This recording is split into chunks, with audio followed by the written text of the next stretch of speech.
All right, episode two. Now, I think I've zeroed in on why this show is so frustrating to watch. All the characters involved have become unlikable. Now, with Game of Thrones, you could have characters that were unlikable, but there was like 12 characters and a bunch of different subplots to kind of bounce back and forth. This feels like it's just been one dragged out plot line. And I know Game of Thrones, it had its main plot line, but again, it had all those other subplots that would bounce around and show you all these different angles and all these different things going on. With this, I feel like we're just stuck on just a small core group, and that core group has become very unlikable. And to be fair, we could say maybe not unlikable, but just not very engaging. I'm just not captivated by what's going on.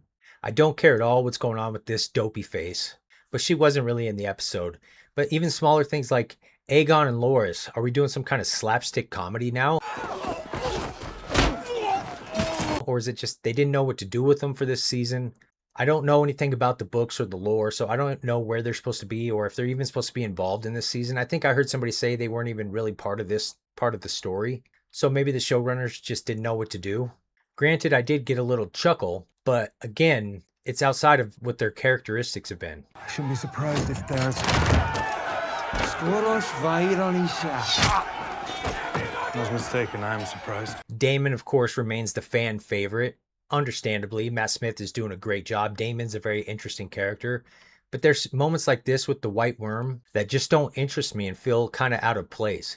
And he knows that she's a problem. And me, again, I haven't read the books, but he should have walked by and just slit her throat right there. Instead, he just kind of smirks at her as he walks by. Now, I understand maybe that wouldn't make sense for the story or what they're trying to do or what they're setting up.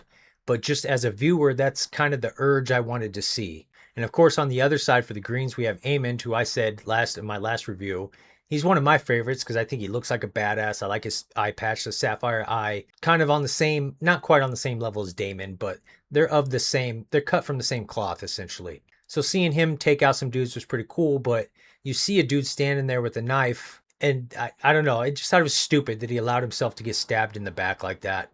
And it was all too convenient because the witch was just pissed off at Daemon. And of course, she's there.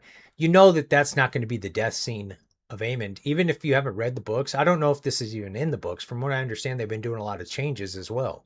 But you know that's not going to be his final scene right there, begging for help from the witch. A witch is just standing there while he bleeds out. And then it's like, oh, yeah, Aemond got stabbed in the back by some fucking noble guy. So we've kind of fallen into the territory of plot devices.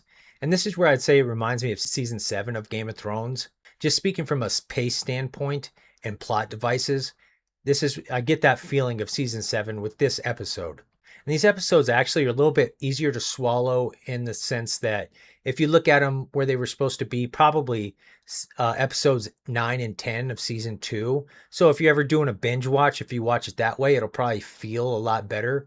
But after 2 years of waiting, and then we just basically, I feel like we just now wrapped up season 2. I'm just not really digging that. Having this moment with Rhaenyra sitting on the throne and the blood, the footprints, and the reflection, all that wrapping up season 2. I mean, that would have been pretty neat. It would have been a good cliffhanger, and it makes sense. Like I said, if you binge watch it and you watch it that way, it probably all fits together pretty well. And Emma's performance as Rhaenyra, like she's hitting those emotions and everything, but again, you're just like, who the fuck would follow her as a queen? Targaryens are known to be mad. People know that the Targaryens are a bit iffy. So when you see her being overly emotional as well, looking weak, and you're thinking to yourself, she's crazy, overly emotional, and weak, there would definitely be whispers traveling around of usurping or betrayal. And I'm not even saying Alicent's any better. I mean, she's a fucking scumbag. She's selling out everybody. And her little plotting where she's down around, she's surrounded by all these gold cloaks. And of course they had to be naked, but she's just standing around just spilling this plan out to this guy she doesn't even know if she can trust, who conveniently is buddies with Daemon because 20 years ago, he's the one that gave him the gold cloak. How convenient.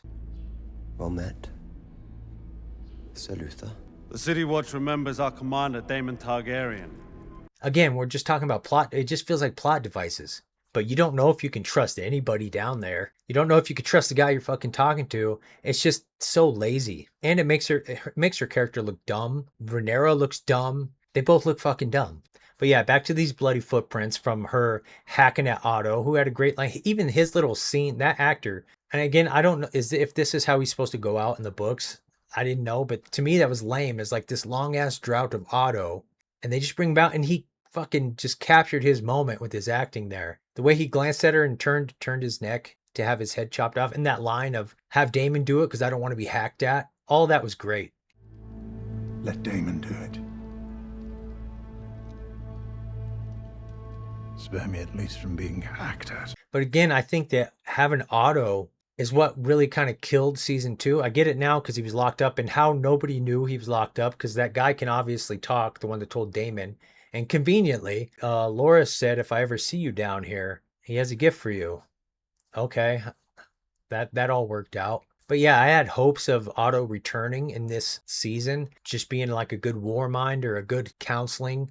So I guess that's done. So that's a character that was a redeeming quality, I should say, that's gone. The two queens are annoying. Damon's cool. Aemond making stupid decisions, letting people stab him in the back conveniently. Loras and Aegon becoming a slapstick comedy duo. Dopey face, couldn't give any fucks. I guess the Sea Snake, is that a happy ending for him? They're just like, hey, we don't have anything anymore. Let's set up camp on this beach that used to be our little kingdom. You have my name. Let's bond. Let's roast marshmallows. I am intrigued by this witch, because like the Three-Eye Raven stuff that they shit the bed with in Game of Thrones, like when Bran went back in time at the Tower of Joy, and the way this witch showed Daemon the future, which I gotta say, when they referenced the Song of Ice and Fire and how he was seeing a woman in the desert with 3 eggs and stuff, it's like we see how all that plays out, so it's not that captivating. But I am still very intrigued by it because just the lore, this universe is still very intriguing. I know they shit the bed, and George is never going to finish the books. I don't read the books anyway, but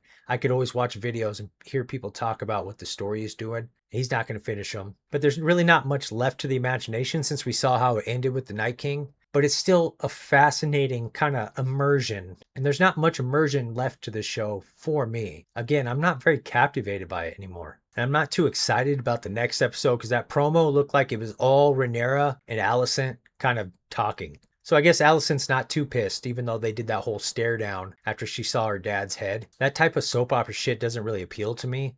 Or it can. I mean, Game of Thrones was pretty soap opera-y, of course, but it was branched out. This is so focused on just this small core group, and I'm not that interested in these characters anymore. I'm not going to say the show sucks. I say season 2 sucked. Who knows what I would have felt if these first 2 episodes were part of season 2 like they were supposed to be. Maybe I wouldn't have thought that the show sucked or season 2 sucked. I'm not going to say this sucks so far. We'll see how it feels. 3 or 4 more episodes. If I think it overall, it's not that great. I'm going to keep watching, of course, because I still love this universe. Well, for now, who knows? We'll see. A couple episodes from now, I might be like, this is fucking retarded, and just be done with it. Time will tell. So those are my thoughts. Let me know what you guys think in the comments below, and thanks for stopping by.